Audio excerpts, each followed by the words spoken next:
Ak máte radi chlebík kvôli jeho chrumkavej kôrke, tento si určite zamilujete. Na jeho prípravu potrebujeme 150 g špaldovej celozrnnej múky a 350 g špaldovej hladkej múky, 1 polievkovú lyžicu himalajskej soli, 2 polievkové lyžice bezfosfátového prášku do pečiva, štipku drveného feniklu alebo rastce, 30 g kokosového oleja, 200 ml vody a 200 ml hustého ryžového mlieka. Ja som si to svoje vyrobila vo výrobníku rastlinného mlieka. Na spracovanie cesta používam miesiacu metličku, no ja som tu svoju nevedela nájsť a tak som použila šľahaciu.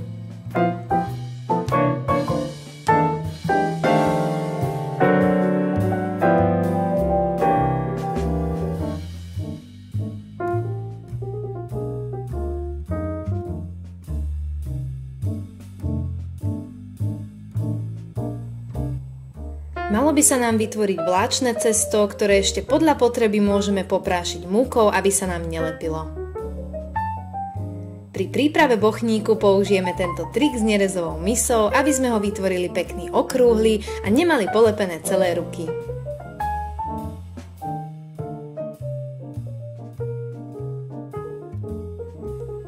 Cesto presunieme na plech vyslaný papierom na pečenie, upravíme a vložíme do vyhriatej rúry na 220 stupňov.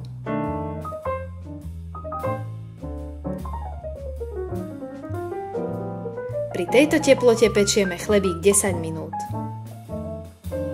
Za tento čas sa nám krásne nadvihne a miestami trošku popraská, no to vôbec nevadí.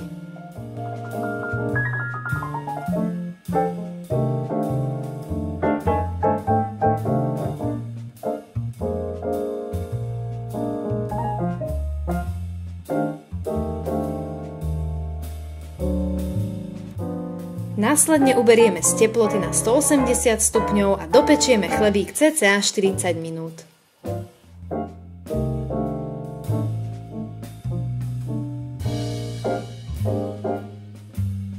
Chlebík by mal byť na dotyk pevný.